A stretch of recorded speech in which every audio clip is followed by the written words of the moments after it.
The Podcast Revolution Network is a collective of independent broadcasters banded together for mutual support, success, and to raise new voices to our platform. Our shows are made possible through listeners like you supporting our cause. For more information on supporting Podcast Revolution, please visit podrev.org. That's PODREV.org. Thank you. Well, hello. How are you doing? This is the S. Anthony Says podcast. This is the S. Anthony Thomas, and this is episode number 243. How are you doing? Hello, sass bastards. How you doing? Folks, I hope you had a wonderful holiday. I hope you enjoyed your Thanksgiving. And this is the episode recorded after Thanksgiving, like 3 days after Thanksgiving. And, I just want to say I hope you enjoyed your Thanksgiving. You know what I'm saying? Because I personally have seen some families that I'm not going to mention their names because you wouldn't know who they were anyway. But I'll just put it to you this way. They live really close by. And, it's a medium-sized family, but they're all battling and arguing with each other, so much so that they can't even put aside their differences to have a big family meal together. So now you see the people living here in their house just doing Thanksgiving, and the people over there doing Thanksgiving, and the people over there doing Thanksgiving. And it's really a sad thing when you have a family that, especially because they're very similar to my family insofar as everybody lives close by within a reasonable distance. It's not like you got to drive 5 hours to get to anybody. You're close enough where, on a once a year basis, you can go and visit the family, but they're not going to do it. And the worst part about it is I have to hear about that crap every time I park my car and walk into the house. My damn family and those bastards. I'm like, hey. I don't care. I didn't say that. I just opened fire on him and said, listen, next time I get you in the kneecap. I did not fire weapons at my neighbor. But it's really sad, I hope you guys enjoyed your Thanksgiving. I hope you had an opportunity to enjoy that wonderful time where relatives that you haven't seen for a while come in and lie about their accomplishments, not realizing that you're all friends on Facebook and they're lying. Where you get your drunk uncle doing his yearly embarrassment marathon. Where you have the aunt that's walking around dressed inappropriately for someone her age or for someone who's around people who can see her. Hope you enjoyed going up to young relatives and saying, oh my God, you've gotten so big since the last time I saw you a year ago, because that's really stupid to say because they're children and in a year they're going to grow because that's how life works, you dumb bastards. I hope you enjoyed the turkey and all the trimmings. And I hope you had a plan in place where your smallest child will grab the plates you stole of food in the kitchen, hide them in her stupid toy box, and slide them out to the car. And then when you leave, no one knows who took the food. It takes him a couple of weeks to realize, wait a second, why was her daughter's bag so flat when it came in? And then when she went out, it went out with these wonderful plate shapes. Wait a second. Let's hope that didn't happen, which of course I know it did. So let's hope you had a good holiday. And I had a pretty decent Thanksgiving, pretty good, do what you got to do with the family and all of that crap. But who cares about those losers? Let's talk about something cool here. I'm watching YouTube after I choked down all that turkey and crap. And I was watching something that I like to consider I remember in an earlier episode I said I don't have guilty pleasures, and I usually kind of don't, because if I like it, that's it, and I'm not guilty about it. But this is the closest thing that I have to guilty pleasures, and those are YouTube videos, either dash cam videos where Russian guys curse at each other after they crash into each other, or gang videos, like Gangland, the Crips, Gangland, the motorcycle gangs. Well, I ran into one I had never seen before, or any type of, or one I even seen that kind of type of before. By the way, that last sentence was brought to you by me almost choking to death on the candy I'm eating. I'm trying to be cool and get through that sentence and going, let's see if I can finish that sentence without this piece of candy going down my throat and me having to Heimlich myself while doing the podcast. What I went to say was, this is the kind of program I haven't seen anything like that before. So, it was gangs in Great Britain or something along that lines. I only saw a few minutes of it in passing. And it was really interesting because You see, I watch those gang shows, and I'm so used to hearing gangs say that, you know what I'm saying? And if he don't have my money, you understand? I'm going to go over to his house. I'm going to kick the door in with a chainsaw. I'm going to chop him up. I'm going to kick his ass. If anybody tries to stop me, I'm going to wet up their shirts, and then I'm going to bust them up and kill him and stab him and chop him and stomp him and punch him and kill him and double kill him and triple kill him and stab him and shoot him and kill him and stab him and then shoot to stab and then stab to shoot and then stab to kill and then strangle it and stab him. Really blunt stuff. Really menacing.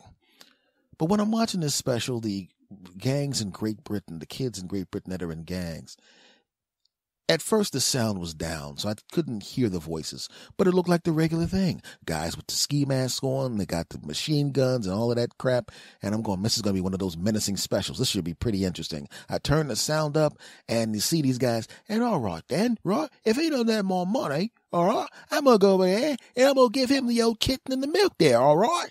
Yeah, kitten and milk, kitten and milk, kitten and milk. And I'm going, you're going to give him the kitten and milk? What the fuck is that?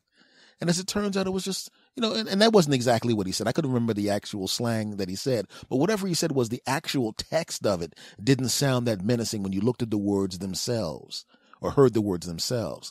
And I'm going, what the hell? I mean, the gangs you're imitating in L.A., when they say, they go over and they say, I'm going to kick your door down and stomp it and kill him and stoop him and stab him and kill him and double kill him and shoot him and choke him and shoot him and stab him and double kill him and choke him and punch him and kick him. And you're going to do kittens and milk? What you going to do? Go over and feed his cat? What the hell is that crap? I'm going, kind of slang. What's with these gangs? Hey, the nose there, right? If he had had my money after that, I'm going to give him the old biscuit there, all right? I'm going, you're going to give him some biscuits. You're going to make breakfast for him? You're going to feed his cat and make breakfast? How's that going to make him not testify against the gang? What the hell is that? And then I realized there's got to be a reason for this. So I rewound everything, and I realized that the slang terms meant the same things as the slang terms for the gang members here. It was just different wording. And it was really weird to see that. Sound off, menacing. Sound on. Hey, man, they give him the old crumpets. The old crumpets? What? Right? So I realized that, yes, these gangs are just as dangerous and menacing and torturous and scary as the gangs over in L.A. I get it. It's just that I didn't understand the slang. But here's the thing there's another difference here. This is what I wanted to talk to you about. See, over here, we tend to just kind of tell you what kind of happened and not show it to you. Right? We'll tell you what happened and we won't show it to you. We'll show like dudes on the ground they've been shot in the gangland things. And usually it's like a cover over them, or there's like a really quick shot of them because we don't want to gross people out.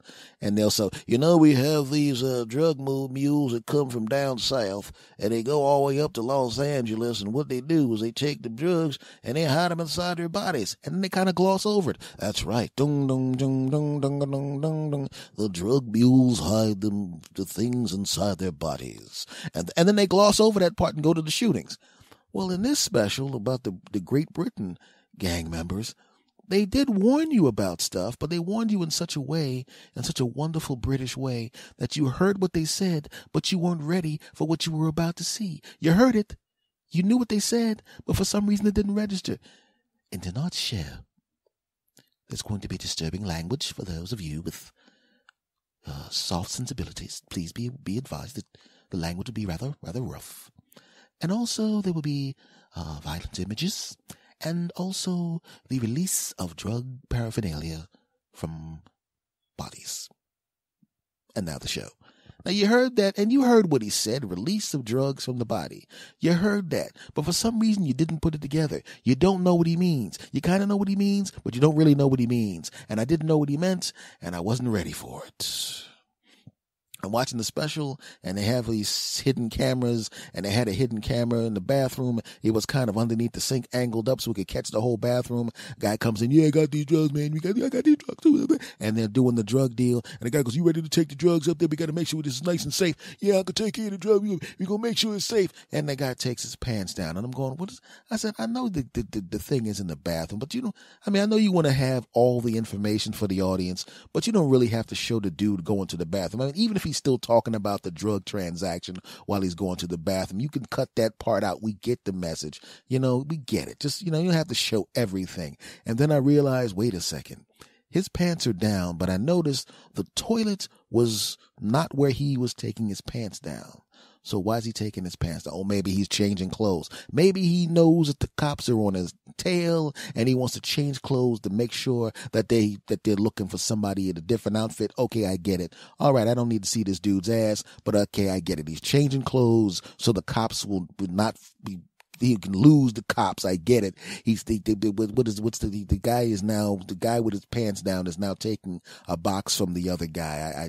But his pants are still down. I don't understand this. I mean, if you're going to count money, you don't have to count money with your pants down. I mean, just, pull your, change your pants or whatever you were going to do to the outfit and then count the money. Why is he that's not money. This looks like this little, like some kind of white crap tied up in these little rubber baggies. I mean, you don't have to take your pants down. Why is he bending over? The hell's he doing with that? Oh! He put one of them up in his bow. Ooh, that's got to be uncomfortable. Oh, God. I can't even imagine the fact that he would put one of those things up there. That's just, there goes another one. Oh, that's horrible. Oh, God, I can't believe he put two things up. There's a third one. Hi. Oh, God. Please let them. Fourth one, fifth one, sixth one. Oh, God. Oh, God. Oh, God. He put 6 of them up in his butt. Oh, now he's pulling his pants up. Oh, God. Yeah, I can see why he's walking funny. Oh, God. Oh, hell. Oh, man. Oh, geez Louise. You ever seen something so horrible that you want to turn away, but you can't? Well, this was one of those situations. This was horrible, and I wanted to turn away, but I couldn't. Well, I'm glad that's over. Special goes on for another 15 minutes or so. They forget all about that. Obviously, that's what they were warning us about. Not a problem. I mean, it was a problem, but I mean, the worst is over, and the thing goes on for 15 minutes, 20 minutes, and then we see the same guy walk into the room with some other dudes who are sitting at a table, and he motions to them with one finger, and then he walks into another room, and then there's a camera in there too. What the hell's he doing in there? Then he pulls his pants down again. Oh, go. Oh, God, there was the 6th one. The 5th one, the 4th one, the 3rd one. The 2nd one, the 1st one. Oh, 6 of them. Oh, they look worse now. Oh, they went in, it was bad enough, and now they look worse now that they came back out. Oh, God, why? When they went in, we knew they had to come out. You did not have to show us this. Why, you bastards? Oh, now I know. Oh, well, now I get it. He will be releasing drugs from the body. Oh, God, you show. Oh, God, go watch some American documentaries where they just say that they say what he did and gloss over it. That was enough. We did not need to see him. Oh, God. Oh, God. I am now going to walk over to the wall in my mind of things that cannot be unseen. And now, even though there's a lot of dust in the room because I make it a point to not see things that can't be unseen, I have now seen something that cannot be unseen. And I am now going to add this to the 3 things that I've seen that cannot be unseen. Oh, God. Hi. There was a warning, but it was said in this wonderful, the beautiful British accent. And it was such a melodic, beautiful accent, and I thought it was awesome and great that you just was so busy enjoying the accent that you weren't paying attention to what the person was saying. Hey, release from the body, release from the body, release from the body, release from the body. Sounds like something beautiful.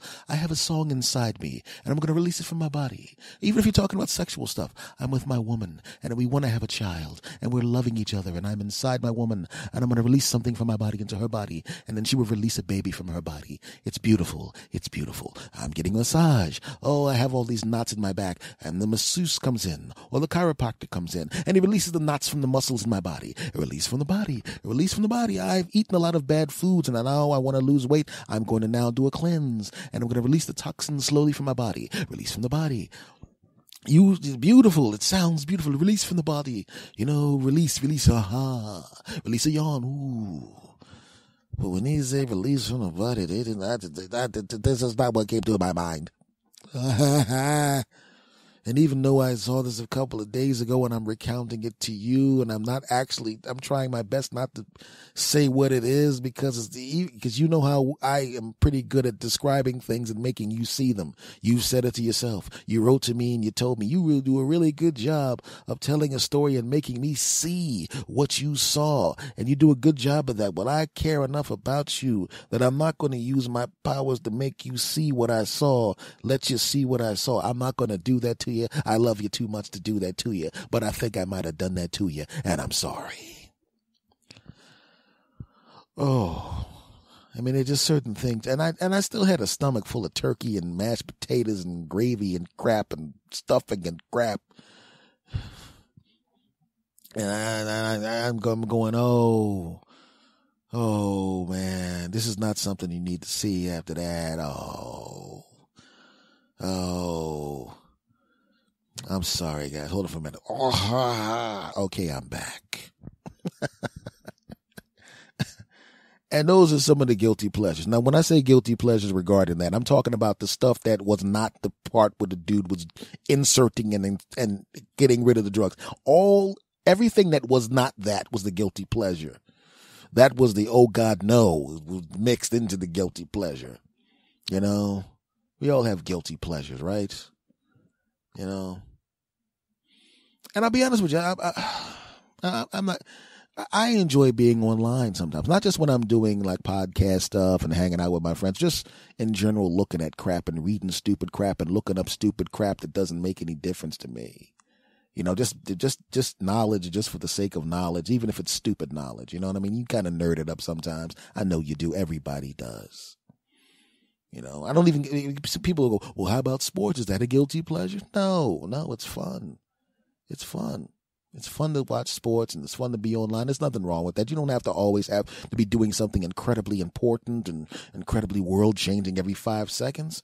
And even if I'm sure NASA scientists somewhere who are working on some way to get us to Mars before before the sun envelops the planet so we can get the hell out of here and go someplace else. People are working on something like that. People are working on disease cures and crap like that. And people are working on world peace and all of that crap. I'm sure every once in a while, I guarantee you, if you follow them around, I bet you at least a couple of them are watching the Kardashians or something. I bet you there's at least a couple of them that are watching Real Housewives. I bet you at least a couple of them are watching dudes punch each other in the face on the internet outside of an Arby's. You know damn well that's the case. Right? Because I was just thinking about that. Because a lot of times that I spend now working on the stuff that I'm doing right now, I used to spend it with my friends. And I don't get to spend as much time with my old friends as I used to.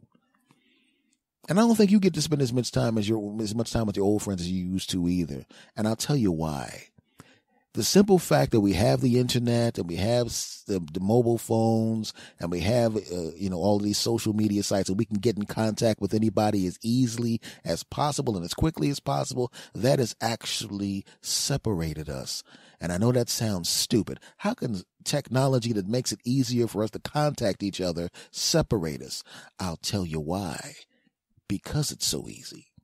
You see, when you had to make an effort to go and meet somebody and be with somebody, you were thinking about them because you couldn't very easily get in contact with them. Maybe they were long distance and you couldn't afford to have those 2-hour conversations that you wanted to have, right? Maybe you wanted to find out how their kids were doing. Maybe you wanted to find out how their jobs were doing. Maybe you wanted to tell them something about yourself, but it would take so much effort to do so that when you did it, you went out of your way to do it. And it was a special thing and it was awesome. It was great. You couldn't wait to talk to them and it was great and special because I only get to talk to you once every 3 months. And I only get to see you 2 times a year, and it's awesome and the greatest. But now, with your cell phone, you can contact anybody you want to at any time you want to, and they can contact you whenever they want to, and you can contact them and all of that crap. It's so easy, it's not special anymore. Right? I bet your grandparents don't even go, how come you don't call me anymore? They don't need you to call them anymore. If your grandma's on Facebook, she's friended you on Facebook, she's going to look, okay, he's had a post today, so he's not dead. Okay, back to canasta. That's what I'm talking about. When it's too easy, sometimes when it's too much or too easy, it's not special anymore and you don't give a crap. I got friends in California right now. obviously a lot of them because I lived out there for a long period of time. I got friends out in California I haven't talked to, and I mean have long conversation with in years. Why? Because every time they need to tell me anything, bang, I get a text. Bang, I get a direct message on Twitter. Bang, I get a direct message on Facebook. So when I would actually call them, they would have collected all of that shit and told me about it in a 3-hour conversation or a 2-hour conversation. But now they don't have to, because as soon as the crap happens, bang. My daughter has a recital. Bang. Here's a video of the recital. Bang, bang. Hi, Uncle S. Bang. You don't need, it's not a big event anymore to talk to people because you can get to them. If you don't think I'm right, I'll give you an illustration, and we'll use sports to illustrate my point. What is the biggest sport in the United States? Now, for the people that are out of the country, if you're in Australia, Canada, you get it because you have American style football up there. For my people in Great Britain, my people in Australia and the other countries, I'm sure you're on YouTube, so you're familiar generally with NFL American football. So just bear with me, okay? This will work for you too. You'll get what I'm talking about, even though the sport's not a big deal where you are. For you, I guess I would say for people of my audience overseas, it would be like the World Cup, right? The World Cup is a big deal because it happens once every 4 years. If there was a World Cup game every night, or there was 4 World Cup games on television every day, and the World Cup was weekly, it wouldn't be that big of a deal, would it? No. In the United States, you watch NFL football, American NFL football, there's 16 regular season games. That's it. 8 games where you can actually watch it in your hometown. That's it. Baseball, 162 games. Basketball, 82 games. American basketball, 82 games. American baseball, 162 games. So you got 81 games or 41 games depending on the sport. 41. 82 or 81 games. That ain't special. That ain't special at all. There's almost like every other night there's a damn basketball game or a baseball game. So if you miss one, so what? I actually have done this at a time when one of my hometown teams was winning and whipping everybody's ass, and I knew they were going to win most of the time. I actually was going to turn on the game, right? And I finally had an opportunity to sit down and watch the baseball game. I saw who they were playing. I was like, oh, they're going to kill them. And I went about my day. I turned off sports, which I almost never do, because I knew what was going to happen. Why? 81 home games, 162 games. Any one individual game doesn't mean a damn thing. But in football, there's 16 games, 8 home games in American football. 8 chances to see your team in the hometown. 16 chances over the course of a year to see them on TV. So every game means a little bit more to you. Every game means a little bit more. So I would never go, oh, I'll catch this game, I'll catch next week's game. Oh, hell no. If the game's on, I'm watching it. Everybody knows, leave S alone on Sunday, so he'll kill you. It's football on. Don't bother him. Leave him alone.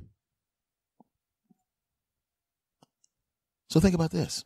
Imagine, I was watching something on YouTube where they have exoskeletons that they've made in Japan.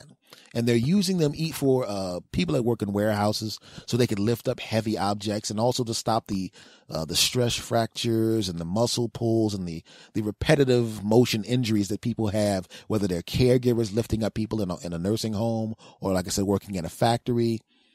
And also they're using them to attach to the bodies of people who lost the ability to move their limbs, to train their brains to work again, or to walk again, I should say, or to just assist them if they can't be trained to walk. So that's there.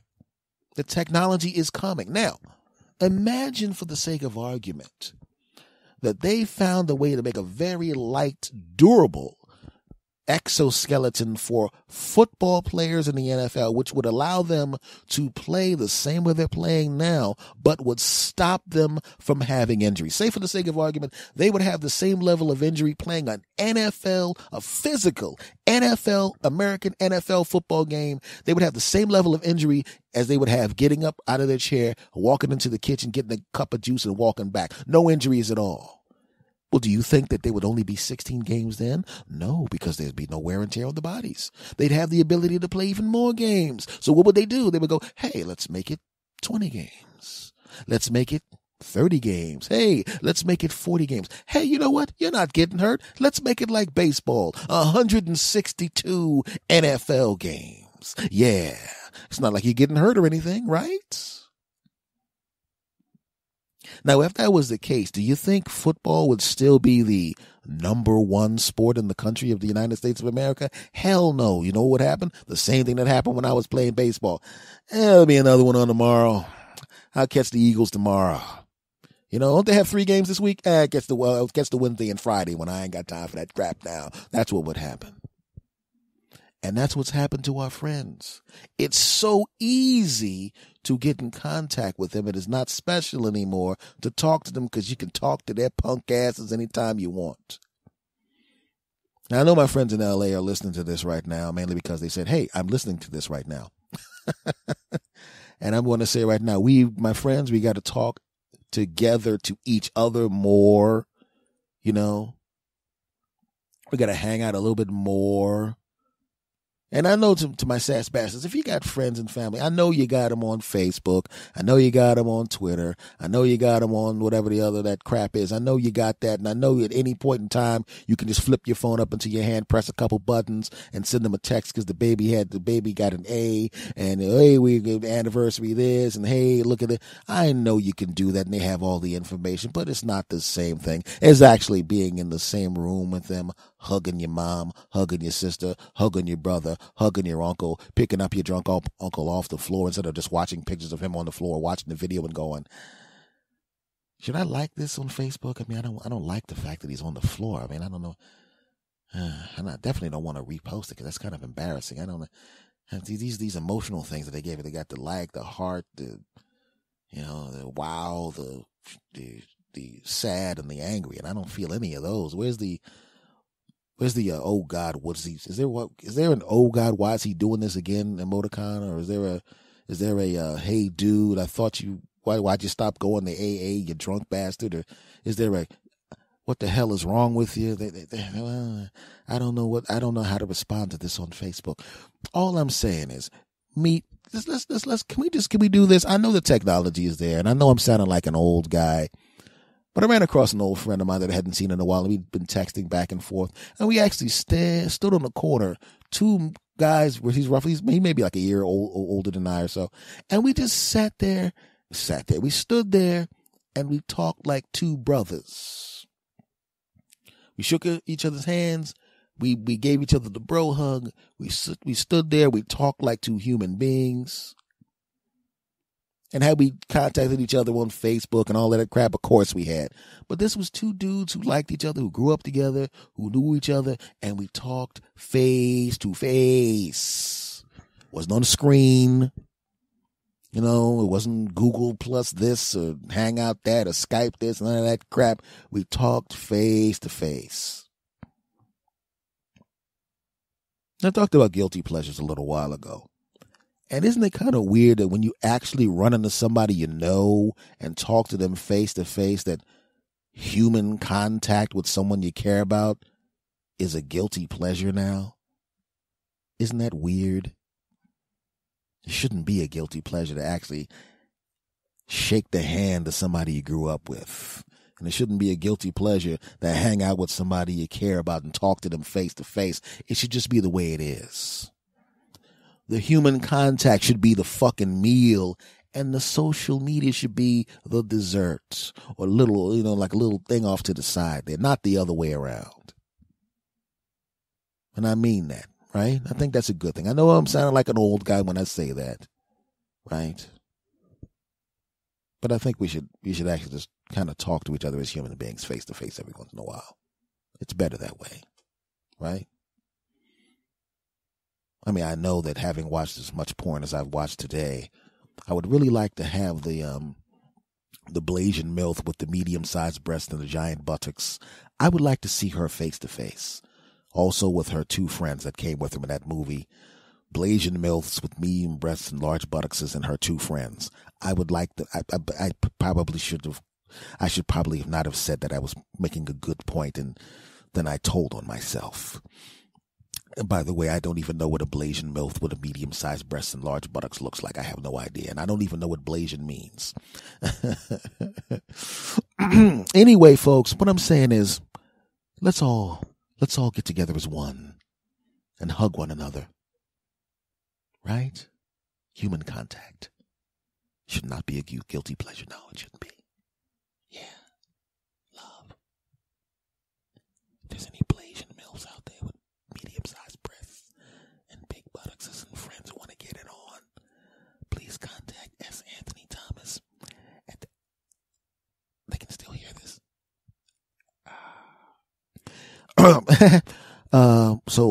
Segment over. All right, everybody, let me ask you this. And this is one of those things where I want to see if you can relate to this, and I have a feeling in the email you're going to say that I'm nuts, but the hell with you bastards. All right. I don't code. I don't know how to code, but I have friends that have degrees in that crap. And from back in the day when I used to program in BASIC 950 years ago, when I was even more of a nerd than I am now, when I used to write in BASIC and then whatever, I know for a fact, just like now, no matter, even though everything's infinitely more advanced now, I know that one comma, one number, one letter, one space, one tiny thing out of place, the whole program sucks. The web page blows or the computer doesn't work. That's how it is. Right? One comma in the wrong place, one misplaced comma, and all of a sudden, bam, it ain't nothing. It sucks. Well, I got news for you. In regular life, there are commas in your code. In your regular life, a little tiny thing that F's up everything you wanted to do or F's up something cool you wanted to do for yourself. The comma in the code. And today, I ran into a comma in my code. And here's the comma, my friends. The comma is my parking spot in front of my damn place. Now, under normal circumstances, I can just whip right in front of my place. There's a tree there. I whip the car in there, bam, and I walk in the house, no problem. And my neighbors, they park the way they normally park. Everybody has a system, bam, no problem. Slide into the spot, bam, in, done. Well, one of my neighbors decided to get a different type of vehicle. They went from a small car to a SU mother jumping V. And it takes up a few more feet of space. And obviously, when you're parking a car, if it's a larger car, even though the car itself takes up more space, you instinctively will give yourself more space in the front and the back of your car, mostly the front of your car, because you can see that easily. Which means there's even less space in the back of the car. But unfortunately, the less space in the back of the SUV is the front of my damn mighty Toyota Camry, that bastard. So they got me parked in nice and tight. I wasn't parked in nice and tight when I put the car in there, but I'm parked in nice and tight now. And I don't like it. Now, I'm not saying I'm the king of parking. I'm not a sucky parker, but I'm not the king of parking either. And you know how though you have those days where nothing you do is wrong. You can slide into the tightest parking space with one hand while eating a bagel, singing to the radio, and juggling with the other hand and all of that crap. You know what I'm saying? You can do it. And those days are few and far between for most people. I know there's some people out there, I can park in any space. What I like to say to you from the rest of us that don't park as well as you, shut up, punk. No one cares. But the place that I'm in is really tight space now. Now, I wanted to run to the store really quickly and get something for myself, right? Just run to the store really quickly. Nothing important, just a little snack, something I don't have in the house and something I'd like to have right now. The store's not that far away. It's really not that big of a deal. I could get there in 4 to 5 minutes, get what I wanted in about 7 to 8 minutes, and be back in another 4 to 5 minutes or so, be back into my parking space in 32 seconds, be back into the house 15 seconds after that, lock the door, sit down, look at the TV, watch it, and snack, and snack, and snack. Oh, yeah. But I looked out the window, and what did I see? I had plenty of space. Last time I looked at the car, but this time I don't have that much space. Now, the snack is still in the same place. The place is still the same distance, but I know it's going to be a huge pain in the ass getting the car out of this tight space. Even someone who parks really, really well, one of those people that we talked about in the beginning of this that I said the shut up punk to, even that person would have a difficult time getting out of this parking space. So I looked at the parking space and decided, you know what? I don't want the snack that bad. The snack is not good enough for me to have to go through that crap. Not only getting the car out of the tight space, but getting the car back into the tight space. You've been there before. Don't act like it's just me, you bastards. And I don't care what country you're in. There's parking spaces just like this in Canada. There's parking spaces just like this in Australia, you bastards. And there's parking spaces just like this in the United Kingdom. And I know you're listening to me. Yeah, that's right. You know what I'm saying. You ever have a parking space? You ever been in a situation like I am right now where you'd be really difficult to get your car out, but something important happened and you have to get the car out? A relative's car is stuck someplace. Someone's not feeling well. A friend is stranded someplace. Something you forgot that you really have to get before tomorrow, and you have to go. You have to get it out of that parking space. You get it out of that parking space after 4 minutes when it should take you 5 seconds. And then you get out onto the road and you go to the place. Maybe you jump your sister's car, or maybe your nephew's tire is blown, or whatever thing that drove you out of the house, whatever it is. And halfway through the trip, halfway there, you're going, let me get there and solve this problem and help that person and make sure this person is taken care of. I got to get there. I don't like that neighborhood that they're in, and it's late at night and I don't like it. And then halfway through, you stop forgetting about your relative that's in trouble and you start thinking, oh crap, as soon as I go through this crap, I gotta go back and put my car in that parking space.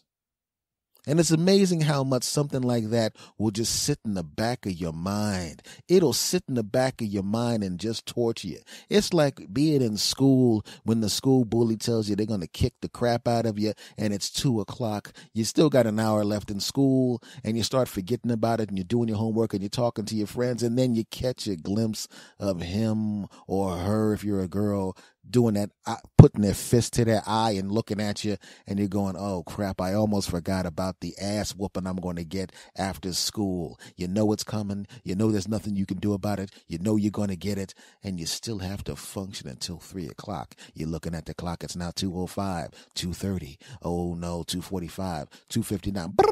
Let's go outside. Let's go outside, and everyone else will be going home while you get your ass whipped. Well, it's the same thing with the parking space. The same thing. You're helping them put the tire back on. You're helping them go get another tire. You're helping them jump a car. You're getting this person from there. This person stranded there. You take them from point A to point B, and now you got to head back. And every time you look at the streets, you know you live at 60th Street, and now you're at 30th Street. You're at 60th Street, and they're at 30th Street. And you're at 31st Street, 35th Street, 40th Street. And all you can think about is, oh no, when I go back, I'm going to be going back. And now it's dark. It was bad enough trying to park this crap when it was light outside, and now it's dark. And for all I know, either one of those two jackasses could have gotten up, driven someplace, and come back to the parking space. And because my car is not there, they may misjudge the space and give me even less space. They may actually give me such a small amount of space, it might actually be smaller than the car, and I might not even be able to park there in the first place. And then I'm going to have to go and find another place. I might have to walk 3 blocks just to get to my car. I don't want to do that crap because these bastards decided to drive someplace else and then come back and they park the bag. Those bastards. 40th Street, 45th Street. Oh, I'm not looking forward to this. I'm going into the supermarket and I'm going to buy something right now. Maybe it'll take my mind off it. You walk inside the supermarket, you buy something that you want, some little snack that you were going to get a snack. You're already out. You know, you decided not to go out to get the snack, but you're out anyway. You might as well get the damn snack. Maybe it'll tide you over. Maybe it'll give you something to think about positively before you go home. You get the snack, you see a pretty lady, you start talking to the pretty lady. You're not going to do anything with the pretty lady. It's just some flirting, and you flirt and flirt and flirt, and she goes away, and you go your way, and you walk back to your car, and you're thinking about that delicious woman, and you're looking at those delicious snacks, and you realize the woman would have been more delicious. Unfortunately, you can't get to the woman, but you go, well, I can't have the woman, but I can have the snack. And even though she'd be more delicious than this is still delicious. You put it in your car, you sit in your car, you turn your car on, you put your thing, and you get to that thing there, and you turn on that and click that and lock that, you turn the car on, you drive off 50th Street. Oh no, 10 more blocks, and I'm back home. Those bastards. 51st Street, 52nd Street, 53rd Street. Oh no, oh no. I'm not looking forward to going back to this place. I don't know what the parking spot's going to look like. 55th Street, 56th Street, 57th Street, 58th Street. You know, maybe I should get something to drink. I know it's only a block away from back where I had the car parked, but I need to get something to drink because this is the delicious snack. But I need some refreshments to make to wet my whistle as I drink the refreshments with the damn snack. So I go into the store, and you go into the store, and you get the refreshments, and there's another pretty lady. You talk to the pretty lady, and she talks to you, and you talk to her, and she talks to you, and you talk to her. You know damn well you ain't got a shot with her, but it doesn't matter. And you get back in your car, and you think about the delicious woman number 2 that you saw, who's even as delicious as the woman that was before, and both those two women are more delicious than the snack and the delicious beverage. But now you have the beverage and the snack. You can't have either one of them, but you can have the delicious beverage and the delicious snack. And now you're at 60th Street, and you're about to make the turn.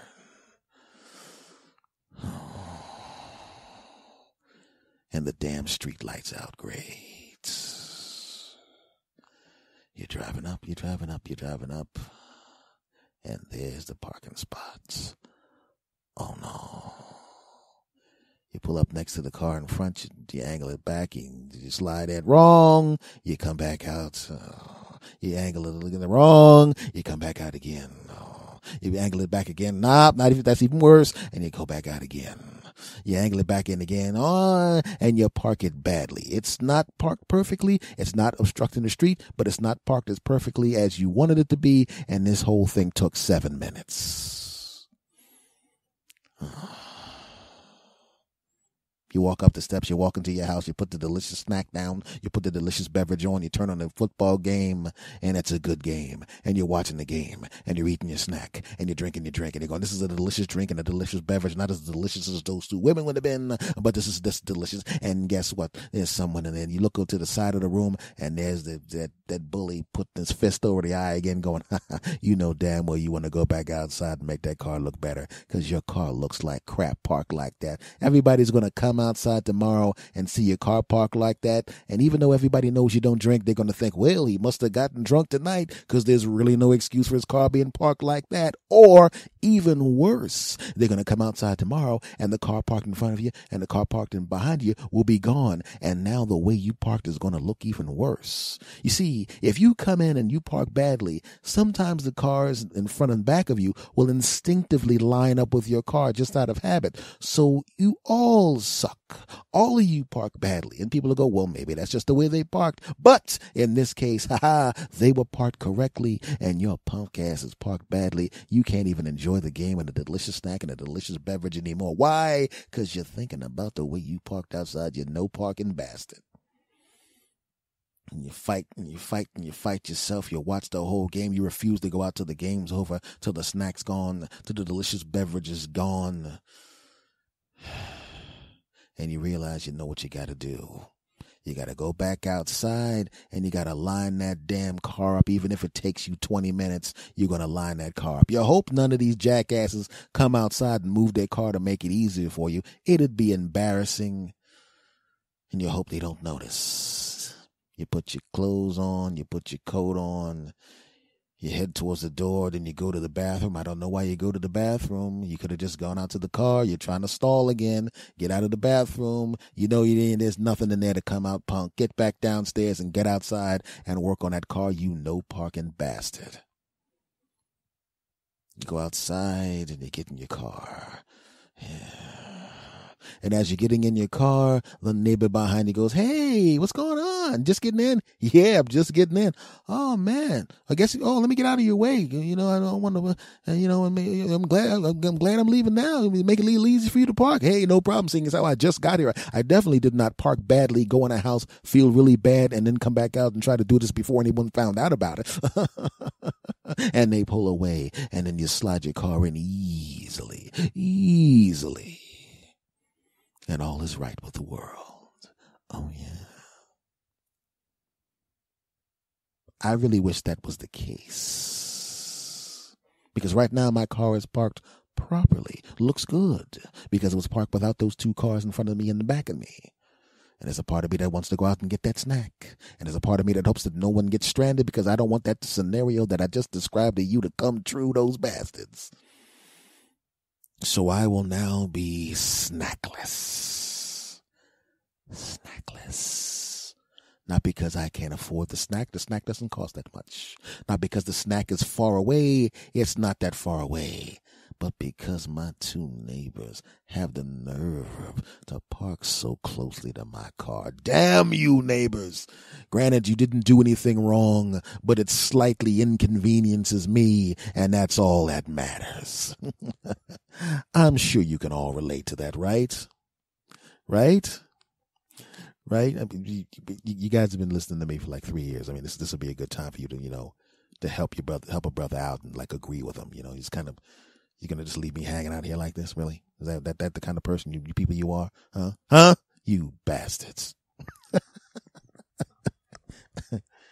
Oh, man. Because the funny thing about it is, in all seriousness, it's like, I was serious about the fact that everybody's kind of parked up tight on me, but I know that I don't really get angry about it. It's just one of those things where it's like, you got to do what you got to do. But I know people that would get really upset about it. I mean, they stew. I have a couple of friends, and one guy was one of those. He wasn't like a hard revenge guy. He was like a slight revenge guy. He wouldn't do anything to really mess you up, but he would, he somehow he'd have to get you somehow. He'd kick if you get a magazine delivered, he'd kind of kick it off to the side, kick it off to the porch, and then let you, "Oh, my magazine, where is it?" And let you go, "Yeah." And he'd let you think that for 15 minutes, and they go, "Wait, there it is over there." One of those guys. But I also had people that were really serious revenge people. They weren't close friends, because I wouldn't have a revenge person as a close friend. But there was a part of the extended crew of people, there was a revenge guy in there. And sometimes a person is an immediate revenge person, and sometimes it's a person that just kind of waits. And I don't know which one is worse. I'll give you a story. I had two people that I knew. One guy lent another guy. Guy A lent guy B $200.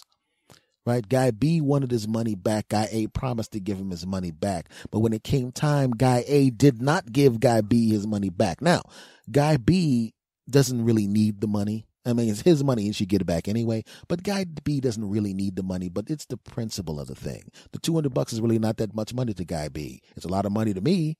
It's a lot of money to Guy A, but it wasn't that much money to Guy B.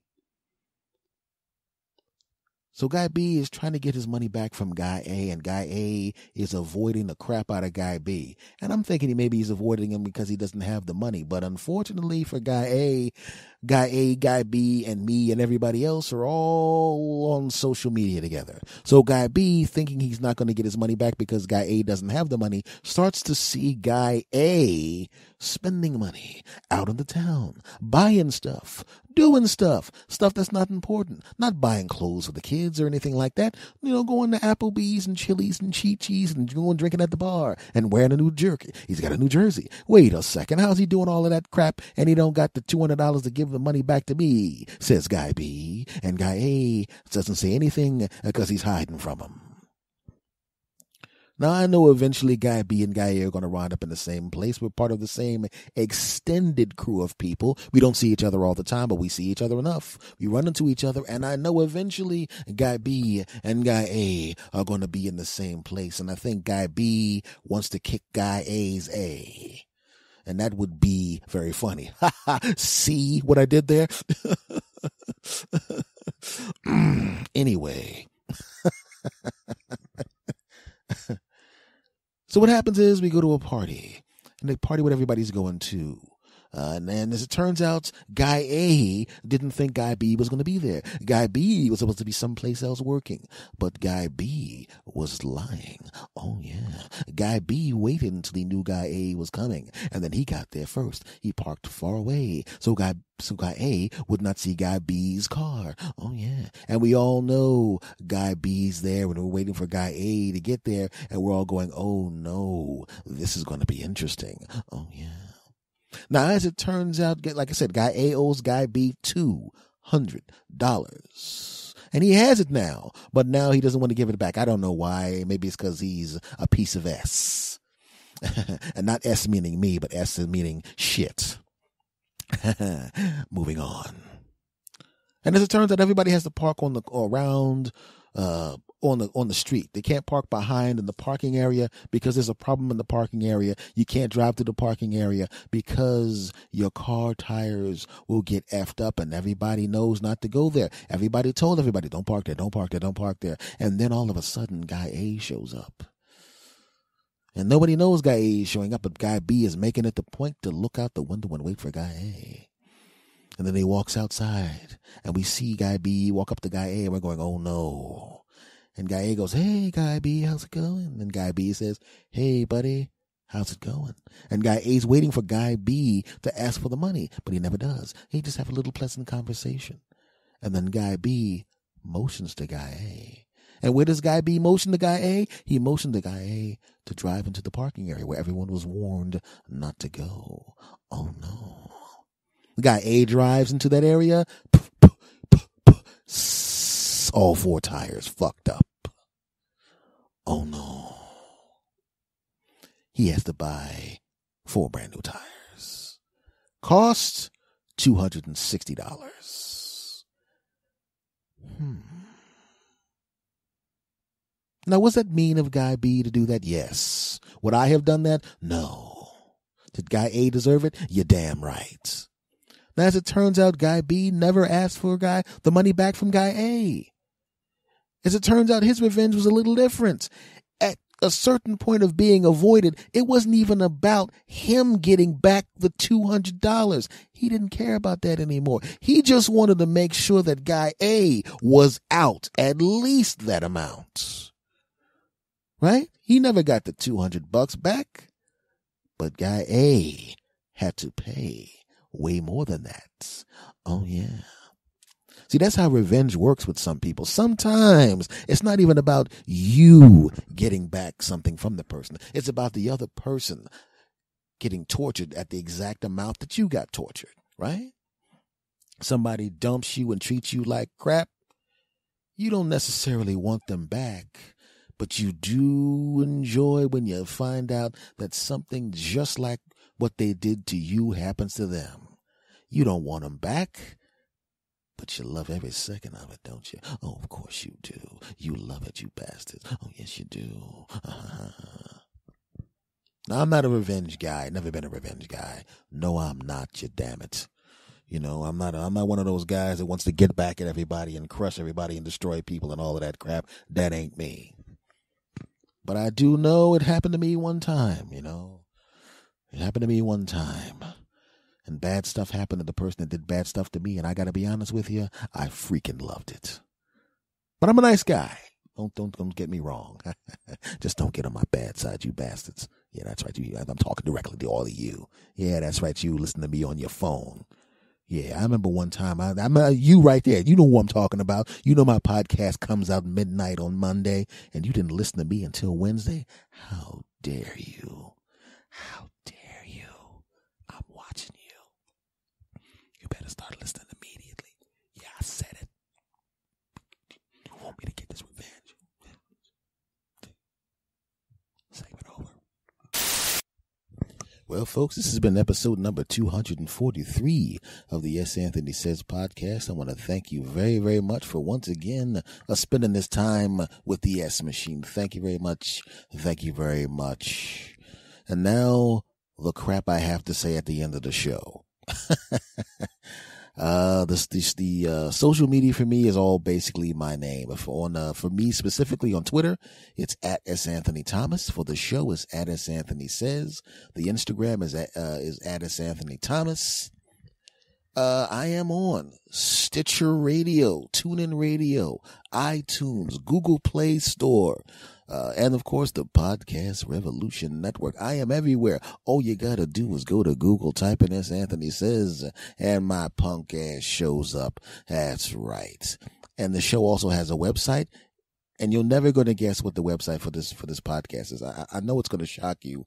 It's santhonysays.com. Tee-hee, see, isn't that incredible?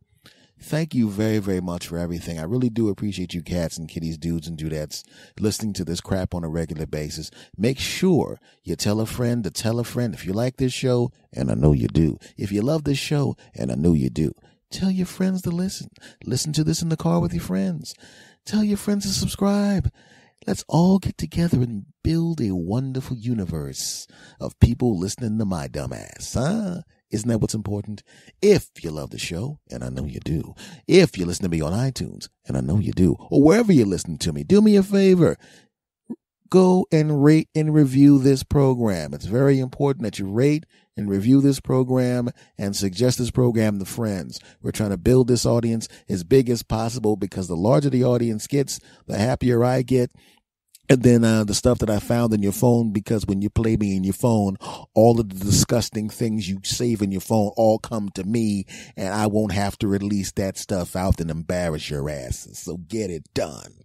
I mean, I would appreciate it if you did that. It would be very, very nice. Don't make me release the information, because some of the stuff y'all got in your phones is disgusting. I mean, come on. Yeah, I feel dirty being in there. I mean, I'm in there. Some of y'all phones are fine, but some of you, come on, that's just gross. I mean, you need to delete some of that stuff. I mean, come on. And some of the stuff you thought you deleted from your phone is in your cloud account, and it's even more disgusting up there, because it looks like you wanted to save it for all times. And wow. Some of you, some of you need the police coming to your door, because that is, never mind. I'm just saying, you just better go tell some friends about this show and subscribe to this show and rate and review this show, because you don't want me telling on your asses. Yeah, I said it. Wait a minute, I can't tell on my own audience, because they're my audience. If I tell on my audience and they get in trouble, then I'll have less audience. So it basically pretty much made that threat an idle one, didn't it? All right, well, if you feel like it, because I can't really do anything to you now that I realize I can't do anything to you, go rate and review the show, and, tell people you like it. I just realized I have no leverage. This is awful. I like to have people around me that I can blackmail. I can't blackmail all.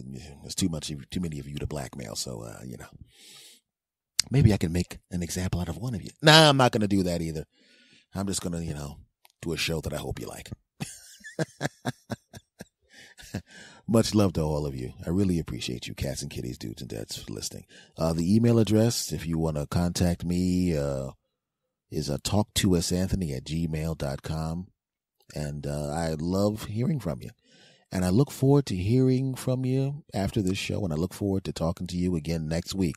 Thank you guys for everything. And like I always say, it doesn't matter to me if you're listening to me while you're in your car, if you're on a riding more, if you're running on a treadmill, if you're walking down your street. Thank you for having me in your ears, in your minds, and in your hearts. I have love for every last one of you. And on the count of 3, I'm going to say goodbye the way I always do, and I want you to say it with me at the same time. Are you ready? Yes, we're ready. Fantastic. 1, 2, 3. S. Anthony.